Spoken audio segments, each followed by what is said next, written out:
Hello friends, welcome all. Param TV is here to call.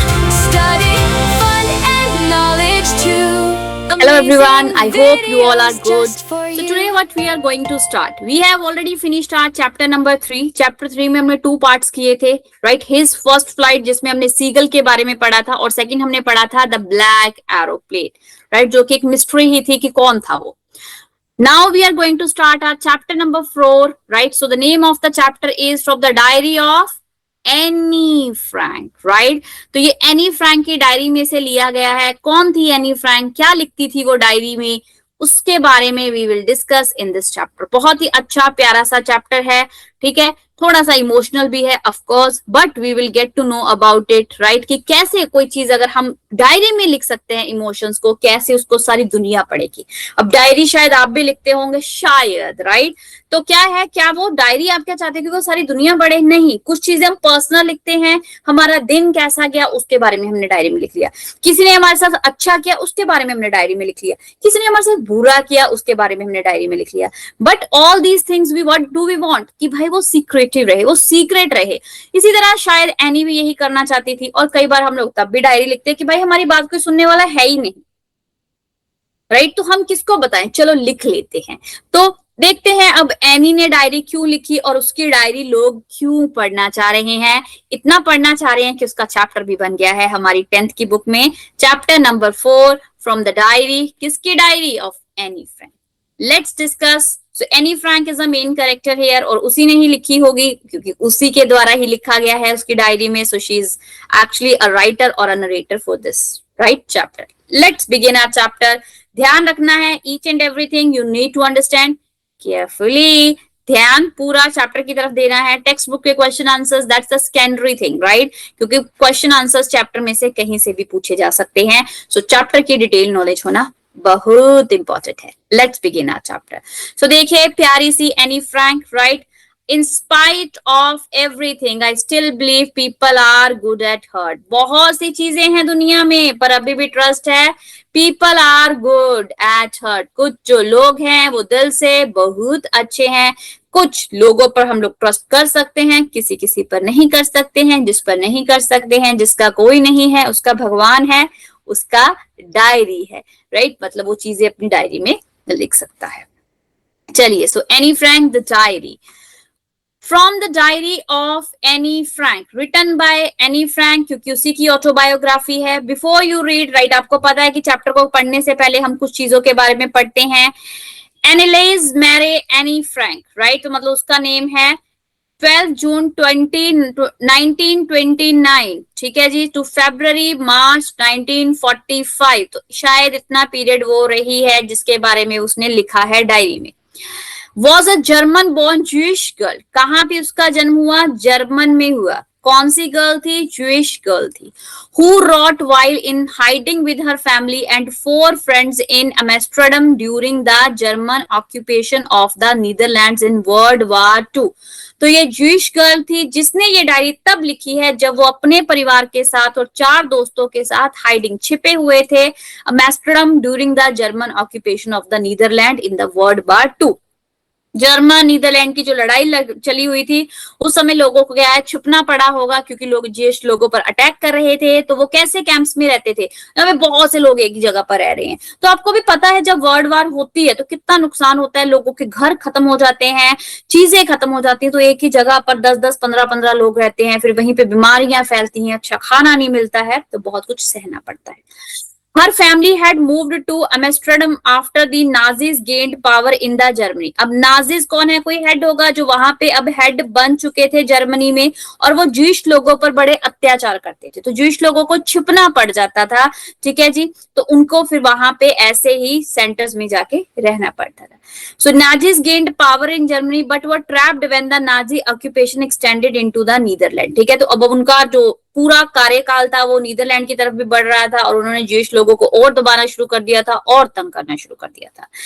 As persecution against the Jewish population increase the family wanted to hiding in July 1942। ठीक है, क्योंकि Jewish लोगों पर अत्याचार बढ़ चुका था, उनको दबाया जा रहा था, उनके ऊपर अत्याचार किए जा रहे थे, तो पॉपुलेशन, ठीक है, against the Jewish population increase, क्योंकि वो बढ़ रही थी, तो इसीलिए फैमिली को, हर फैमिली को डर होता है ना कि हमें ये मार देंगे क्योंकि ये हमारे खिलाफ है, तो वो छिप रहे थे। ठीक है, July 1942 in hiding rooms in her father Otto Frank's office building. पहले तो वो कहाँ छुप गए थे? Hidden rooms in her father's Otto Frank's office building, उनकी ऑफिस बिल्डिंग में छिप गए। After 2 years in hiding the group was betrayed and transported to the concentration camp system where Anne Frank died of typhus in Bergen Belsen within days of her sister. क्या कहना चाह रहे हैं?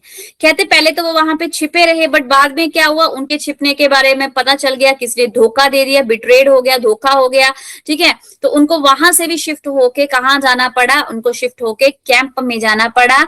और उस कैंप में जो any थी वो तो मर ही गई। क्यों मर गई? टाइपस, राइट, एक बीमारी का नाम है, वो एक बीमारी के कारण मर गई in Bergen Belsen within days of her sister Margot Frank. ठीक है, तो उसकी मार्गोट फ्रैंक कौन है? अब उसकी सिस्टर है, मतलब पहले उसकी सिस्टर मर गई उस बीमारी के कारण, और कुछ ही समय में वो एनी भी मर गई। ठीक है, क्योंकि शायद वो बीमारी वहां पे फैल चुकी थी, कोई इलाज हो नहीं रहा था, क्योंकि वो छिपे हुए थे, तो छिपे हुए थे तो कोई भी डॉक्टर या कोई भी चीज की हेल्प नहीं ली जा रही थी, so that's the reason she died. Her father Otto the only survivor of the group return to the Amsterdam right after the war ended. तो अमेस्टर में जगह है वहां पे, ठीक है, जहां पे वो रह रहे थे, तो सब कोई खत्म हो गया था, सिर्फ एनी के फादर बचे थे, जो बाद में जब वॉर खत्म हो गई तो वापिस आ गए थे। To find that her diary had been saved, convince that it was a unique record. ठीक है, फिर उसके फादर ने वो कोशिश करी कि भाई एनी कोई डायरी लिखती होती थी, मैं उसको देखता हूँ कि क्या वो अभी भी है। That it was a unique record, he took action to have it published in English under the name the diary of a young girl. तो जब उसके फादर को वो डायरी मिल गई तो उन्होंने क्या सोचा कि अब मैं इस डायरी को इंग्लिश में पब्लिश करवाता हूँ, शायद उसने लिखी अपनी लोकल लैंग्वेज में होगी, ताकि इसको सारे पढ़ सके। और उसकी हेडिंग क्या रखी गई? The diary of a young girl. The diary was given to Anne Frank's for her 13th birthday and chronicles the events of her life of June 12 1942 until it's the final entry of 1 August 1944। तो कहते ये diary उसको उसके 13 birthday पर दी गई थी। ये Chronicle diary थी, क्रॉनिकल मतलब जो सीक्वेंस में लिखा जा सकता है जहां पे, ठीक है जी। तो उसने सारे इवेंट्स लिखे हुए थे, क्या क्या क्या क्या कुछ उसके साथ हुआ था फ्रॉम 12 जून 1942 से लेके 1 अगस्त 1944 तक। तो अप्रोक्सीमेटली 2 years क्या क्या हुआ उसने उसमें मेंशन किया था। It was eventually translated from its original Dutch into many languages and became one of the world most widely read book। ठीक है, तो मतलब पहले वो इंग्लिश में पब्लिश करी गई, बाद में डच लैंग्वेजेस और भी बहुत सी लैंग्वेजेस में पब्लिश करी गई, और इसको लोगों ने बहुत ज्यादा इंटरेस्ट के साथ पढ़ा। There have also been several films, televisions and theatrical productions and even an opera based on the diary। तो भाई सिर्फ डायरी नहीं थी, सिर्फ बुक्स नहीं पब्लिश हुई, सिनेमाज में भी इसकी फिल्में बनी, टेलीविजन पे भी, थिएटर्स में भी, राइट, और छोटे छोटे प्लेस भी किए गए। Described as the work of a mature and insightful mind, the diary provides an intimate examinations of daily life under Nazis occupation, जिसमें सब कुछ पूरे माइंड के साथ बिल्कुल अच्छे तरीके से साथ मैच्योर्डली लिखा हुआ था कि कैसी जिंदगी थी, राइट, नाजीज जब वहां पे रह रहे थे, क्या क्या हुआ, कैसे इन्होंने सर्वाइव किया, कहाँ पे छिपे, each and everything. Annie Frank has become one of the most renowned का मतलब होता है famous and discussed of the Holocaust victim. ठीक है जी, विक्टिम वो जिसके साथ अत्याचार होता है, तो उस समय की वो फेमस विक्टिम बन गई कि जिसको लोगों के बारे में पता चला कि हाँ भाई कोई एनी फ्रैंक थी जिसको इतना कुछ सहा गया। क्या है उन्होंने have you know before the chapter what have you read, क्या आपने पढ़ा है? यहाँ पे एनी है जो एक गर्ल है, राइट, जो कि जिसका बर्थ जर्मन में हुआ था, बट वहां पे वर्ल्ड वार स्टार्ट हो गई, तो जो वो ज्यूइश थी तो उनके ऊपर अत्याचार हो रहा था, तो वो अत्याचार सहन कर नहीं हो पाएगा ना, उनको तो मार देते। तो पहले वो अपने फादर के ऑफिस में छिपे रहे, बट वहां पे भी बिट्रे धोखा हो गया। ठीक है, फिर वो वहां से उनको जाना पड़ा एक कैंप में जहां पे बहुत से लोग थे और बीमारी फैल गई, जिसके कारण एनी अपनी बहन के कुछ समय के बाद मर गई। और जो उसके फादर थे उनको पता सिर्फ फादर ही बचे, बाकी सब चले गए। तो उसके फादर को था कि उसने एक डायरी लिखी है, लेट्स रीड दैट, और फिर उसको पढ़ा, उनको डायरी मिल भी गई। पहले उसको इंग्लिश में पब्लिश करवाया गया, नाम रखा गया the diary of a young girl. ठीक है, उसके बाद वो इतनी फेमस हुई कि उसको डच या अदर लैंग्वेजेस में भी लिखा गया, उसकी फिल्म्स भी बनी, थिएटर्स में भी प्ले दिखाए गए।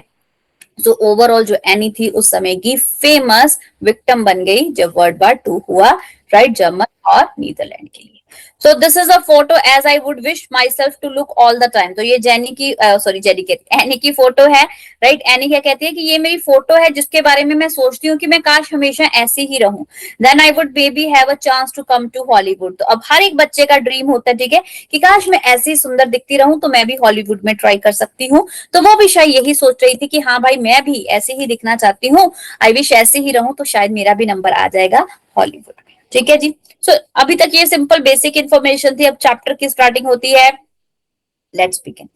Writing in a diary is really strange experience for someone like me. Diary में लिखना बहुत ही स्ट्रेंज, राइट, बिल्कुल ही मतलब कोई नहीं लिखता, एक्सपीरियंस होगा जैसे मेरे जैसों के लिए। Not only because I have never written anything before but also because it seems to me that later on neither I nor anyone else will be interested in musings of a 13 years old school girl, right. उसको लगा कि भाई diary लिखना बड़ा strange है, सिर्फ मेरे लिए नहीं, मेरे जैसों के लिए। क्यों स्पेशली? इसलिए क्योंकि पहले तो मैंने कभी डायरी नहीं लिखी। दूसरी बात ये भी है कि भाई मेरे जैसे की डायरी पढ़ेगा कौन? 13 इयर्स की लड़की क्या ही लिखेगी, क्या ही लोग उसमें इंटरेस्ट दिखाएंगे? सिंपल सी म्यूजिंग्स डेली की चीजों को लिख देगी, तो कौन उसको पढ़ेगा, कौन इंटरेस्ट पे करेगा? ओ वेल इट डजंट मैटर, चलो छोड़ो भाई, ये मैटर ही नहीं करता है, ठीक है, कौन पढ़ेगा कोई नहीं। आई फील लाइक राइटिंग क्योंकि मुझे लिखने का मन है, and I have an even greater need to get all kind of things off my chest. तो मैं चाहती हूँ कि मैं सारा कुछ चीजें इसमें लिख दूं जो भी मेरा दिल भारी हो रहा है ना, हम कहते हैं मन भरा हुआ है, कोई पढ़े ना पढ़े छोड़ो, मैं लिखूंगी क्योंकि मेरा मन कर रहा है। Paper has more patience than people. तो ये क्वेश्चन भी बन के आ जाता है कि ये क्यों कहते हैं paper has more patience than people. भाई लोगों को लेक्चर देंगे, इतनी इतनी कहानियां लिखेंगे, कौन ही सुनेगा? कोई फ्री बैठे आज के समय में? पेपर बेचारा नहीं बोल पाएगा ना, वहां पे हम लिखते जाओ धड़ाधड़, जो मन करता है we can write it. I thought of this saying on one of those days. मैंने क्यों सोचा ये, कब मैंने सोचा? आई यहाँ पे एनी की बात हो रही है कि पेपर में ज्यादा पेशेंस होता है लोगों से। When I was feeling a little depressed, जब मैं डिप्रेशन में थी, सैड थी, and was sitting at home with my chin in my hand, जब मैं ऐसे करके थोड़ा सोच रही थी क्योंकि मैं डिप्रेस थी। बोर्ड एंड लिस्टलेस, बोर्ड का मतलब बिल्कुल बोर हो रही थी, लिस्टलेस का मतलब कोई एनर्जी नहीं थी कोई काम करने के लिए, इंटरेस्ट ही नहीं था। Wondering whether to stay in और गो आउट, सोच रही थी घर के अंदर बैठूं बाहर जाऊं, क्या करूं, बोरिंग हो रही हूँ, बोर्ड हूं, मतलब ऐसी पूरी सिचुएशन थी। I finally stayed where I was brooding. Yes paper does have more patience, but मैं फाइनली वहीं बैठी रही जहां पे मैं बैठी थी, और मैंने सोचा हाँ भाई पेपर में ज्यादा पेशेंस है। And since I am not planning to let anyone else read this stiff backed notebook grandly refer to as a diary, unless I should ever find a real friend, it probably won't make a bit of difference. अब उसने क्या बोला कि फिर मुझे लगा paper में ज्यादा पेशेंस है, so since I am not planning to let, मैंने प्लान कर लिया था कि भाई मेरी डायरी कोई नहीं पढ़ेगा। Stiff bagged notebook, bag notebook क्यों बोला? आपको पता है डायरी का जो गत्ता होता है वो मोटा होता है, ठीक है, एक नोटबुक की तरह है। तो मैं नहीं चाहती मेरी ये डायरी कोई पढ़े। हाँ अगर कोई मेरा बेस्ट फ्रेंड होगा तो शायद मैं उसके साथ ये शेयर कर सकती हूँ, बट अभी तक तो मुझे नहीं लगता कि ये डायरी किसी को पढ़नी है। 13 ईयर की गर्ल की डायरी में कौन ही इंटरेस्ट दिखाएगा, और मैं भी नहीं चाहती हूँ कि कोई दिखाए, it doesn't matter for. Now I am back to the point that prompted me to keep a diary in the first place. तो अब फिर से मैं बात पे आती हूँ कि किस चीज ने मेरे मन पे डाला कि हाँ भाई मुझे डायरी लिखनी है। I don't have a friend, तो किस चीज ने डाला इंपॉर्टेंट है, क्योंकि मेरे पास कोई दोस्त नहीं है।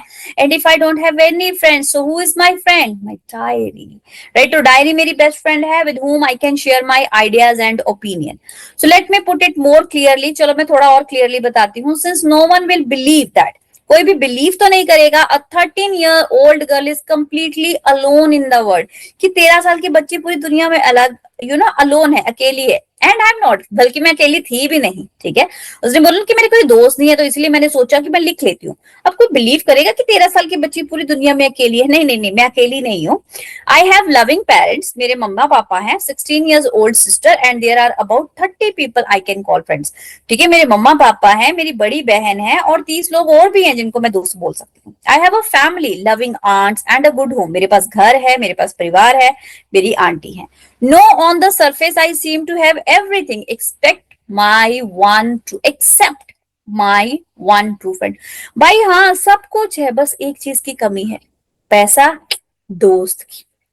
एक ट्रू फ्रेंड चाहिए जो मेरे पास नहीं है। All I think about when I am with friends is having a good time. ठीक है, ये मैं कब सोचती हूँ कि हाँ, जब मैं अपने दोस्तों के साथ अच्छा समय बिताती हूँ। I can't bring myself to talk about anything but ordinary everyday things, right. मैं ऐसा दोस्त नहीं मिल पा सकता है, I can't bring myself to talk about anything, जिनके साथ मैं कुछ भी बोलूं, बट ऑर्डिनरी एवरीथिंग। ठीक, नॉर्मल चीजें कर सकते हैं डिस्कस, ऑर्डिनरी चीजें हो सकती है, बट मुझे वो दोस्त चाहिए जिसके साथ मैं जैसी बातें करना चाहूँ वैसी कर सकती हूँ। We don't seem to be able to get any closer, हम हर किसी के साथ तो नहीं ना क्लोज हो सकते, एंड दैट्स द प्रॉब्लम, यही बड़ी सी प्रॉब्लम है। Maybe it's my fault that we don't confined in each other. Confined क्या होता है? To tell personal things privately to the person that one trust. मतलब आप अपने कॉन्फिडेंशियल मटेरियल हो तो आपका पर्सनल चीजें किसी के साथ शेयर कर सको। तो शायद वो ये सोचे कि हाँ, शायद ना ये मेरा ही फॉल्ट है कि मुझे कोई ऐसा पर्सन मिल ही नहीं रहा है जिसके साथ मैं अपनी पर्सनल चीजों को, प्राइवेट चीजों को शेयर कर सकूं, बातों को शेयर कर सकूं। In any case, that's just how things are, and unfortunately, they are not liable to change. तो इसी तरह ही चीजें चलती जा रही थी, और दुख की बात ये थी कि ये चेंज भी नहीं होने वाली थी। मेरे पास सब कुछ था, बट फिर भी कुछ चीज की कमी थी, जो थी बेस्ट फ्रेंड की। This is why I have started the diary. यही कारण है कि भाई मैंने डायरी लिखी, मेरे पास फ्रेंड नहीं था। To enhance the image of this long awaited friend in my imagination, I don't want to jot down the facts in this diary the way most people would do.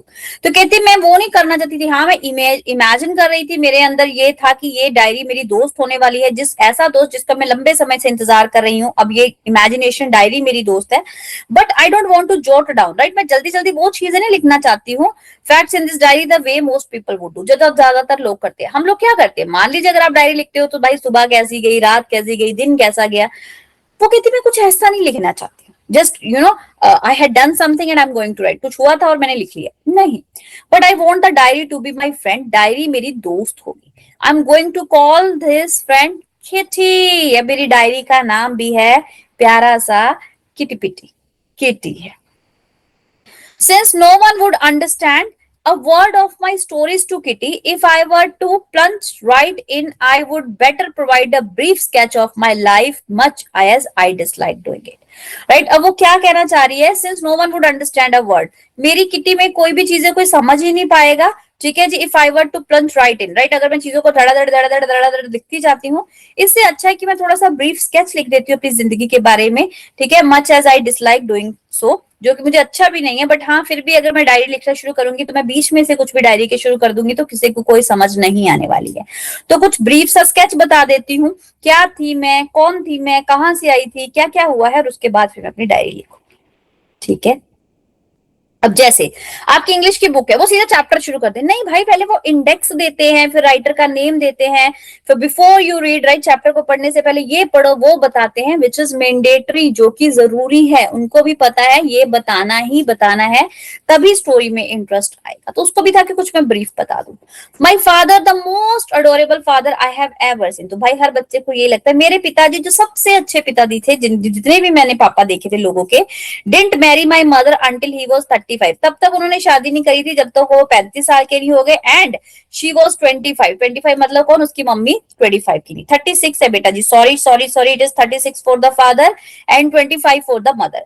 My sister Margot, अब उसकी sister क्या थी? Margot was born in Frankfurt in Germany in 1926। तो उसकी sister का जन्म भी कहाँ हुआ? जर्मनी में। नाम क्या था? Margot. I was born on 12 June 1929। तो 3 साल बाद किसका जन्म हुआ? एनी का हुआ, मतलब उसकी सिस्टर उससे बड़ी थी 3 साल। I lived in Frankfurt until I was 4। तो जहां पे उसकी सिस्टर का जन्म हुआ था वहीं पे उसका, और वो 4 साल वहीं पे रही। My father immigrated to Holland. Immigrate क्या होते हैं? जो एक जगह से दूसरी जगह पर आते हैं। ठीक है जी। तो मेरे फादर हॉलैंड से आए हुए थे इन 1933। माई मदर एडिथ होलेंडर फ्रैंक, उसकी मम्मा का नाम क्या है? एडिथ होलेंडर फ्रैंक, ये उसकी मम्मी है, राइट। और उसकी बहन का नाम भी हमने पढ़ा है, मार्गोट था। went with him to the Holland in September while Margot and I were went to the Aachen to stay with our grandmother। अब उसने बोला कि मेरी मम्मी और मेरे जो went with him, हिम मतलब कौन? उसके फादर के साथ हॉलैंड चले गए सितंबर में, और उसकी बहन मार्गोट और वो कहाँ चले गए? एचन में चले गए। किसके साथ? अपनी दादी के साथ रहने के लिए। मार्गोट वेंट टू हॉलैंड इन दिसंबर। अब मार्गोट भी फिर हॉलैंड चली गई दादी के पास रहने के बाद। And I followed in February. तो उसके बाद मैं भी फेब्रुअरी में चली गई। When I was plunked down on the table as a birthday present for Margot. Plunked क्या होता है? Put down, चीजों को कहीं रख देना। तो उसने बोला कि पहले क्या हुआ, हंसी में वो बोल रही होगी ना कि पहले मेरी सिस्टर चली गई हॉलैंड और मुझे उसके बर्थडे पर ऐसे रखा गया जैसे गिफ्ट को टेबल पर रखते। लो जी, अब एनी भी आ गई है और एनी भी यहीं पे रहेगी as a gift. I started right away the Montessori school, nursery school, ठीक है जी। Montessori nursery schools क्या होते हैं? जहाँ पे एक्टिविटीज बेस्ड पढ़ाई कराई जाती है। तो उसने बोला कि उसके बाद वहां पे मैंने पढ़ना शुरू कर दिया। I stayed there until I was 6, at which time I started in the first form, ठीक है जी। तो मैं 6 साल तक वहीं पे रही जब तक मैं वहां पे फर्स्ट क्लास अपनी शुरू नहीं कर दी। In the 6th form my teacher was Mr. Kupras, the headmistress. At the end of the year, we both in tears as we said a heartbreaking farewell. उसने बोला कि इन द 6th फॉर्म तक, ठीक है जी, मेरी टीचर भी teacher कौन थी? मतलब एक ही टीचर हो रही होगी, मिसेस कुप्रस। कुप्रस थी जो वहां की टीचर थी। बट जब हम वहां से जाने वाले थे, उनकी आंखों में भी आंसू थे, मेरी आंखों में भी आंसू थे और ये एक दिल हार्ट ब्रेकिंग फेयरवेल थी। क्योंकि देखिए, किसी टीचर के साथ आप बहुत लंबे समय तक काम करते हो, ठीक है जी, मतलब पढ़ते हो, वो आपको पढ़ाते हैं, तो हमारा उनके साथ एक बॉन्ड बन जाता है। So it was the same bond with Anne Frank and her teacher Mrs Kuperus, right. तो उसका उसके साथ बहुत अच्छा बॉन्ड था। तो वो दोनों रोने लगे क्योंकि अब उसको स्कूल चेंज करना था। In the summer of 1941 grandma fell ill, ठीक है। अब क्या हुआ, गर्मियों का मौसम था, उसकी दादी हो गई बीमार and had to have an operation, उनका हुआ operation. So my birthday passed with little celebration. अब भाई किसी की दादी बीमार है तो जोर शोर से तो हम लोग बर्थडे नहीं ना मनाएंगे, मतलब हाँ, मतलब एनी। तो उसका बोला कि मेरा बर्थडे बहुत नॉर्मल तरीके से सेलिब्रेट किया गया। ग्रैंडमा डाइड इन जनवरी 1942। अब क्या हुआ, गर्मियों में वो बीमार हुई थी और जनवरी 1942 में दादी माँ जी चल बसे। No one knows how often I think of her and still love her. किसी को नहीं पता मैं उनके बारे में कितना सोचती, मैं उनको कितना प्यार करती थी। मतलब शायद वो अपनी दादी के भी बहुत ज्यादा क्लोज थी, ठीक है। और जब उनकी डेथ होगी तो उसको बहुत दुख हुआ। This birthday celebration in 1942 was intended to make up for the other and grandma's candle was lit along with the rest, ठीक है। अब उन्होंने बोला कि जो मेरा 1942 का बर्थडे था वो थोड़ा सा बनाया गया और ग्रैंडमा की याद में कैंडल भी लिट की गई, जलाई गई, ठीक है जी, ताकि उनकी भी आत्मा को शांति मिल सके। The four of us are still doing well. Four of us कौन? उसकी मम्मी, पापा, बहन and Annie. And that brings me to the present day, 20th June 1942 and the solemn dedication of my diary. ठीक है, तो उसने बोला कि सब कुछ अच्छा चल रहा था, मुझे लग रहा था कि हाँ भी जिंदगी सही तरीके से है। तो प्रेजेंट डेट में फिर मैंने सोचा कि अब मेरा सिर्फ और सिर्फ फ्रेंड है डायरी। तो मैंने शुरू कर दी कि हाँ, अब मैं डायरी लिखना शुरू करूंगी 20th जून 1942, राइट। कि अब मेरा सारा ध्यान होगा डायरी की तरफ। तो ये डेट उन्होंने इसलिए बताई है जब एनी ने डिसाइड किया कि सब कुछ ठीक हो गया, अब चलो दादी जी भी चल बसे हैं, जब सब जो भी है सब हो चुका है। क्योंकि दादी जी चल बसे थे जनवरी 1942 में, अब उसने अपनी डायरी को लिखना शुरू कर दिया है जून 1942 में। तो अब तक जो उसने कहानी ऊपर बताई है अपने बारे में, अपने पापा के बारे में, मम्मी के बारे में, हॉलैंड में रहना, दादी के पास रहना, हॉलैंड में चले जाना, वो एक ब्रीफ स्केच बताया था। अब वो अपनी डायरी लिख रही है। अब डायरी मेन टॉपिक आता है तब। तो डायरी लिखते हैं, उसने डेट डाली है डियरेस्ट किटी। तो हम लिखते हैं ना डियर डायरी, तो हम डियर डायरी की जगह उसने अपनी डायरी को नाम दिया हुआ है Kitty. Our entire class is quaking in its boot. The reason, of course, is the forthcoming meeting in which the teachers decide who will move up to the next form and who will be kept back. अब उसने बोला कि dear diary, हो क्या रहा है, मेरी सारी क्लास क्वैक क्वैक क्वैक मतलब बातें कर रही है, shaking with fear and nervousness, right. बातें कर रही है और डर के मारे है और कुछ नर्वस है, बट आवाजें ही आवाजें आ रही है। क्यों? रीजन एक ही है, फोर्थ कमिंग क्या होता है, आने वाली जो मीटिंग है उसमें टीचर बताएगी कि कौन सा बच्चा नेक्स्ट क्लास में जाएगा, who will be kept back, और कौन यहीं पे रह जाएगा। तो भाई अगर रिजल्ट का दिन होता है तो आपको पता है ना, आपके घर में भी ऐसा ही होता होगा। रिजल्ट वाला दिन है तो भाई बहुत ज्यादा उस दिन क्या होता है, सोचना होता है कि क्या होगा क्या होगा क्या होगा क्या होगा, राइट। कौन पास होगा, किसके नंबर कम आएंगे, किसके नंबर ज्यादा आएंगे, each and everything we have to keep in our mind. Half of the class is making bets. आधी क्लास तो शर्तें लगा रही है, तू नहीं आगे जाएगा, तू जाएगा, तू नहीं जाएगा, तू जाएगा। तो शोर इतना हो रहा है, नर्वस है, डर है, बट शोर बहुत ज्यादा है। GN and I laugh ourselves silly at the two boys behind us. GN and I, GN उसकी कोई फ्रेंड होगी, आई मतलब एनी, कि हम लोग ना सिली दो लड़कों के ऊपर हंस रहे हैं। Two boys behind us, CN and Jacques, right. ये दो लड़के कौन है, ये है who have staked their entire holiday saving on their bed, जिन्होंने शर्त लगा लिया कि भाई जितनी हमने हॉलीडेज में अपने पैसे बचाए हैं ना, उसकी शर्त लगी, तू जाएगा या तू नहीं जाएगा। तो मैं और मेरी फ्रेंड GN हम लोग हंस रहे थे दो लड़कों पर जिनका नाम था CN and Jacques. From morning to night it's you are going to pass, no I am not, yes you are. तो सुबह से लेकर रात तक यही हो रहा है, तुम आगे वाली क्लास में जाओगे, नहीं मैं नहीं जाऊंगा, नहीं तुम जाओगे, हाँ मैं जाऊंगा, नहीं मैं जाऊंगा, नहीं मैं जाऊंगा, हाँ मैं जाऊंगा, समथिंग लाइक दैट। सब कुछ ये चला, होगा नहीं होगा, नहीं होगा होगा होगा। Even G's as pleading glances and my angry outburst can't calm them down. If you ask me, there are so many dummies that about a quarter of the class should be kept back, and but the teachers are the most unpredictable creature of the earth. अब कहते हैं मुझे है ना गुस्सा भी आ रहा था, मेरा एंग्री आउटबर्स्ट हो रहा था कि क्या भाई शोर हो मचाया हुआ है, कांट यू कीप काम, चुप नहीं रह सकते हो, राइट। बल्कि उसकी फ्रेंड भी ये बोल रही थी कि भाई ठीक है सभी चले जाएंगे, जो जाएगा नहीं जाएगा, प्लीज काम डाउन नहीं कर सकते आप लोग, इतना क्यों शोर मचाया हुआ है।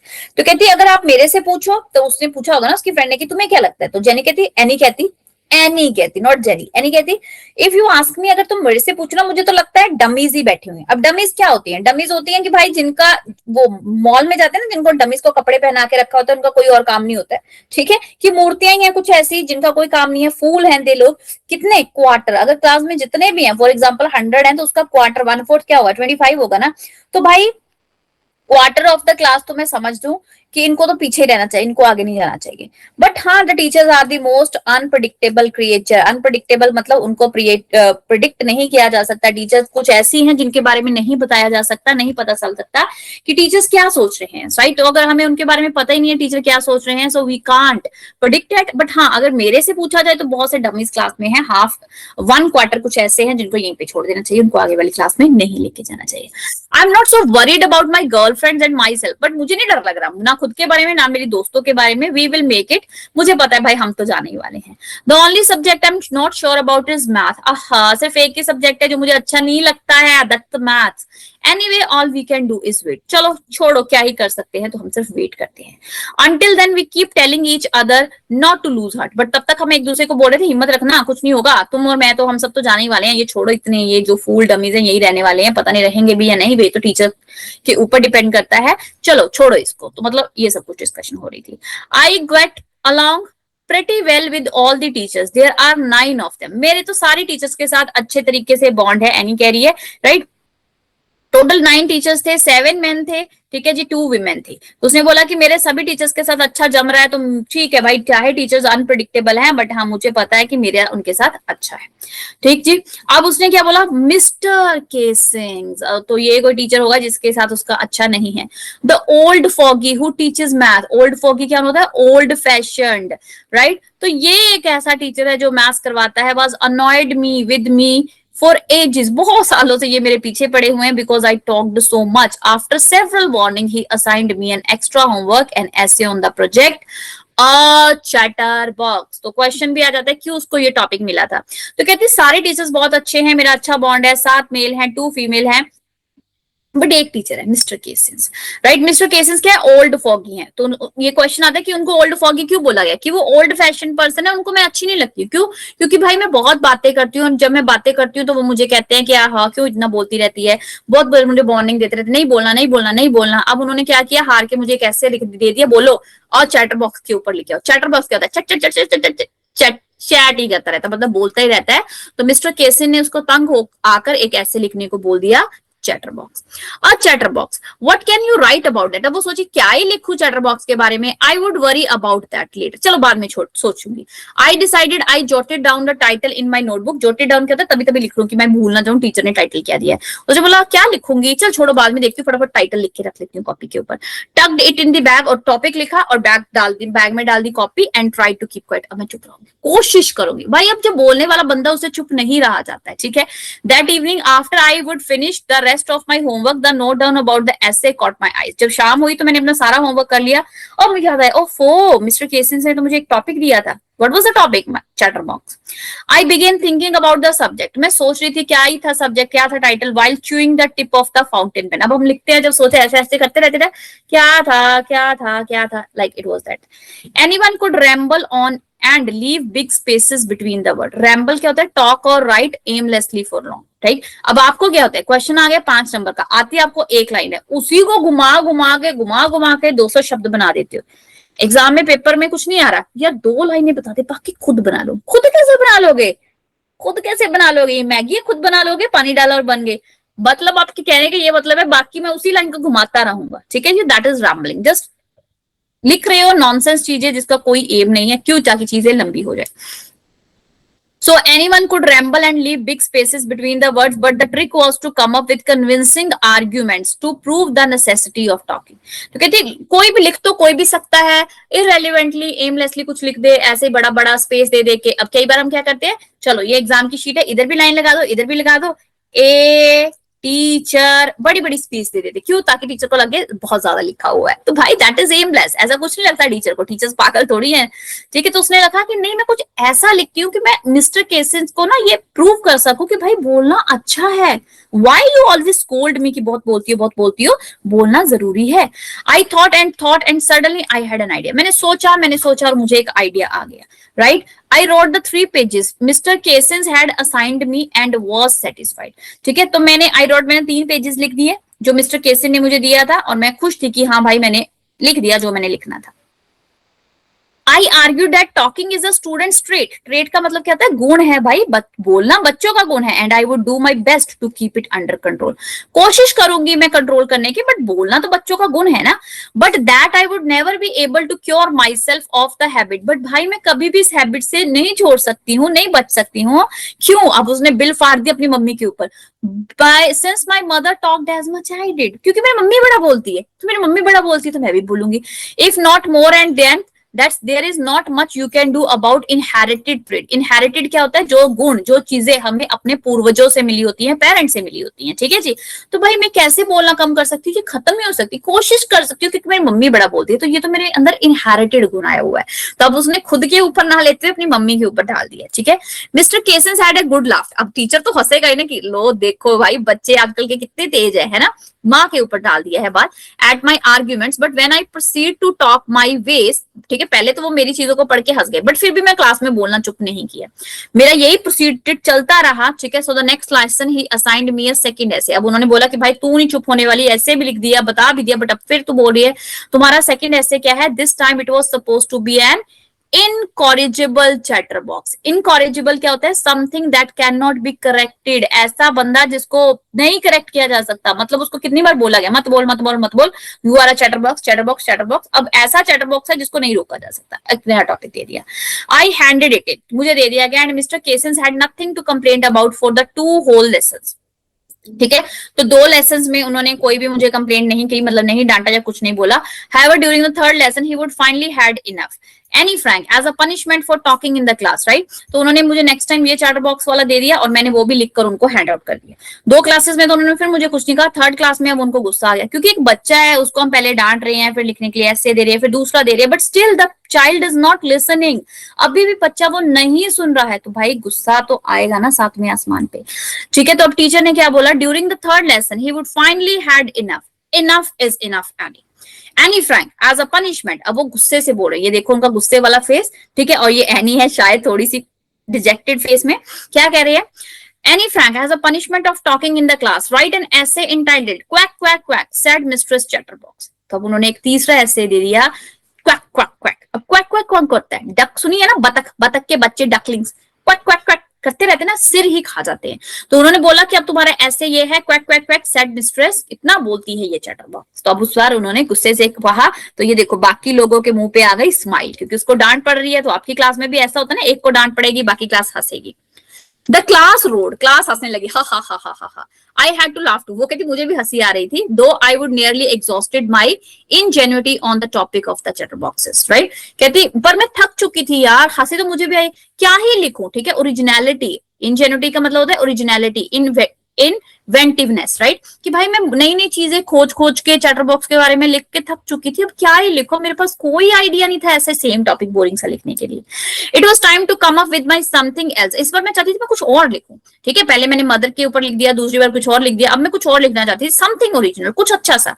माई फ्रेंड सैम, अब उसकी एक दोस्त है, एनी की Sanne who is good at poetry, तो वो अच्छी है पोएम लिखने में। Offer to help me write the essay from beginning to the end in verse and I jumped with joy, तो उसने बोला ठीक है बहन मैं तेरी मदद करने वाली हूँ, शुरू से लेके एंड तक मैं तेरा लिखवाऊंगी, quack quack quack said mistress chatterbox के ऊपर एक अच्छा सा जो टॉपिक है मैं लिखवाऊंगी। तो वो खुश हो गई, कौन, any. Mr. Cassin while trying to play a joke on me with this ridiculous subject, but I would make sure that joke was on him. तो अब उसको क्या लग रहा है कि मिस्टर केसिन क्या कर रहे थे, मेरे ऊपर जोक मार रहे थे, ठीक है, मुझे बार बार ये सड़ा सा रिडिकुलस सा सब्जेक्ट देके, ये chatter box quack quack this that, but ठीक है भाई अब ये जोक उनके ऊपर चलेगा क्योंकि मैं कुछ अच्छा सा ओरिजिनल सा बना के लेके जाऊंगी, तो उनका जोक उनके ऊपर ही हावी हो जाएगा। I finished my poem and it was beautiful, मैंने अपनी पोएम लिख ली, ये बहुत अच्छी बनी। It was about a mother duck and the father swan and the 3 baby ducklings. तो कहती मैंने पोएम लिखी कैसे, एक फादर डक स्वैन होता है, ठीक है, तो उसकी मदर जो होती है वो डक होती है और उसके बच्चों को बोलते हैं डकलिंग्स, राइट, उसके बच्चे कौन है, डकलिंग्स है, who were bitten to death by the father because they quacked too much। अब उसने पोएम क्या लिखी कि जो स्वैम है उसने अपने ही बच्चों को खा लिया, क्यों खा लिया, क्योंकि उसके बच्चे क्वैक क्वैक क्वैक क्वैक कर रहे थे। भाई ये कोई सेंस बनी, अगर बच्चे हैं तो वो क्वैक क्वैक क्वैक क्वैक तो करेंगे ही ना, तो फादर एक बच्चों को इस कारण खा ले कि वो क्वैक क्वैक कर रहे हैं, that is such a ridiculous thing, ऐसा कोई करता है क्या। तो अब वो मिस्टर केसिंग के ऊपर जो क्रैक करना चाह रही थी कि अगर मैं बच्ची हूं तो मैं बोलूंगी ही ना, इसमें पनिशमेंट देने वाली कौन सी बात है। तो उसने एक ऐसी हंसी वाली ह्यूमरस पोएम लिख दी, स्वैम और डक और उसके बच्चे डकलिंग्स। स्वैन जो डक फादर है उसने अपने बच्चों को खा लिया क्योंकि उसके बच्चे क्वैक क्वैक क्वैक क्वैक करते थे। Luckily mister cases took the joke the right way, ठीक है, तो जो केसिस थे उसको भी ये पढ़ के हंसी आ गई कि क्या ही ये लड़की है, कभी मदर के ऊपर कभी कुछ, अब उसने एक ऐसा रीजन दे दिया, उन्होंने इसको जोक की तरह लिया। He read the poem to the class, उन्होंने पूरी क्लास में ये पोएम को पढ़ा, एडिंग हिज ऑन कमेंट्स, खुद भी कमेंट ऐड किए कि ये हो सकता है, ये हो सकता है, देखो ये लड़की कैसे सोच रही है, and to several other classes as well. तो उन्होंने सिर्फ हमारी क्लास में नहीं बाकी क्लासेस में जा जाके भी कि ये देखो भाई एनी की ये पोएम पढ़ो। Since then I have been allowed to talk and haven't been assigned any extra homework. उस दिन से क्या हुआ, उन्होंने बोला बहन ठीक है तू बोलती रहे क्लास में, आज से तुम्हें कोई एक्स्ट्रा होमवर्क नहीं देने वाले, तू तो कुछ अलग अलग ले लेके आती है। ऑन द कॉन्ट्ररी, मतलब opposite side of the coin, Mr Keesing is always making jokes these days. अब क्या हुआ, मिस्टर केसिस बहुत अच्छे हो गए मेरे साथ, अब वो मेरे ऊपर जोक क्रैक करते रहते थे और हमें हंसाते रहते थे। अब डायरी को उसने किया है खत्म, योर्स, अब लास्ट में हम अपना नाम लिखते हैं एनी, ठीक है। एक्सट्रैक्टेड कहां से ये पूरा लिया गया है, from the diary of a young girl with slight adaptation. Adaptation का मतलब है कि भाई थोड़ी सी चेंजेस की गई हैं, ठीक है, थोड़ा सा कहानी को इंटरेस्टेड बनाने के लिए। So this was all about your story, right. The name of the story was from the diary of the Anne Frank, जहां पे एनी फ्रैंक ने बताया कि क्योंकि वो ज्यूइश लोग थे तो उनके साथ अत्याचार हो रहा था, वर्ल्ड वॉर 2 हुई तो उनको छिपना पड़ा, ऐसा छिपे फिर उनको कैंप्स में जाना पड़ा जहां पे उसकी बहन की भी डेथ होगी, उसकी भी डेथ होगी, सिर्फ उसके पापा बचे। जो पापा थे फिर उन्होंने उसकी डायरी को खोजा और उस डायरी के बारे में पढ़ा, फिर उसको इंग्लिश में छपाया, फिर और लैंग्वेजेस में, और वो डायरी और वो जो से पूरा जो भी उसने लिखा था एनी फ्रैंक ने, वो बहुत फेमस हो गया। तो एनी फ्रैंक ने डायरी को लिखने से पहले ये बताया कि भाई थोड़ी सी बेसिक इन्फॉर्मेशन बता देती हूँ, है ना, कि मेरे फादर जो है वो हॉलैंड से थे, इमिग्रेंट थे, मेरी मदर के साथ वो 25 ईयर्स की थी, मेरे फादर 36 ईयर्स के थे तब उन्होंने मैरिज करी, मेरी बहन मेरे से 3 साल बड़ी थी, सब कुछ अच्छा चल रहा था, मेरा कोई फ्रेंड नहीं था, तो मैंने सोचा कि बहुत से दोस्त हैं, ये नहीं है कि 13 साल की लड़की के दोस्त नहीं है, 13 साल की लड़की के पास कोई नहीं है, पेरेंट्स हैं, घर है, आंटीज हैं, राइट, सब कुछ है, बट मेरे पास वो अच्छा दोस्त नहीं है। तो कौन बना उसका अच्छा दोस्त, डायरी बनी, जिसका नाम उसने क्या लिखा, डियर किटी, तो उसका नाम उसने किटी रख दिया, ठीक है जी। अब वो किटी के पास सब कुछ लिखती, सब कुछ उसको बताती, तो सबसे पहले उसने बेसिक इंट्रोडक्शन दे दी और उसने अपनी डायरी में स्पेशली वो लिखा जो उसके साथ स्कूल में हुआ था, क्योंकि वो बहुत बोलती थी, सारे पहले क्लास में बहुत बोल रहे थे आगे जाएंगे नहीं जाएंगे नहीं जाएंगे नहीं जाएंगे, तो वो भी बोल रही थी और उसने बोला यार थक हो जाओ, बस करो, कोई नहीं जाने वाला, क्वार्टर लोग तो ऐसे है जो बिल्कुल डमीज यहाँ पे पागल फुलिश बैठे हैं, हाँ मैं जाने वाली हूँ, मेरी फ्रेंड्स जाने वाली है, ठीक है। तो वर्ड कहती सारे टीचर्स बहुत अच्छे थे, 7 मेल थे 2 फीमेल्स थी, सभी मुझे प्यार करते, सब मुझे पसंद करते थे, सिर्फ एक टीचर था मिस्टर केसिस जो मैथ के थे, क्योंकि वो कहते थे तू बहुत बोलती है, तो बहुत बोलती है, पहले डांटते थे, फिर एक बार टॉपिक दिया चैटर बॉक्स, तो एनी तो थी बड़ी शैतान, तो उसने लिख दिया चैटर बॉक्स, तो भाई हो गया ना, बच्चे का काम ही बोलना, ठीक है, और ये गुण तो मुझे मेरी मम्मी से मिला है ना, तो मैं कैसे चुप रह सकती हूँ। फिर उन्होंने बोल दिया, एक और टॉपिक दे दिया, उसने वो भी लिख के दे दिया, तीसरी बार तो सर ने गुस्से से बोला कि you are a quack quack quack, you know said mistress chatterbox, तो इसके ऊपर लिख के आओ। अब उसको था कि अब मैं फिर कुछ अच्छा सा लिखूं, तो उसने क्या किया, अपनी फ्रेंड की हेल्प की, एक पोएट्री फॉर्म में लिखा और एक पोएम बना दी, राइट, कि जो एक स्वैम है, फादर डक है, मदर डक है और उसकी डकलिंग्स है। तो फादर डकलिंग्स बच्चों को इसलिए खा जाता है क्योंकि वो बहुत बोलते हैं, तो ये कोई बात बनी, बच्चे हैं तो डक क्वैक क्वैक क्वैक तो करेंगे ही ना। तो ये सुन के मिस्टर केसिस भी हंस पड़े और उस दिन से उनका स्वभाव, उनका नेचर जो एनी के प्रति वो बदल गया और वो अच्छे से रहने लगे। So this was all about our chapter. In our next video we will discuss the question answers related to this chapter and from the diary of any friend. Thanks to give your immense love to all my videos and subscribing the Param TV channel. Bye bye. Good luck. Thank you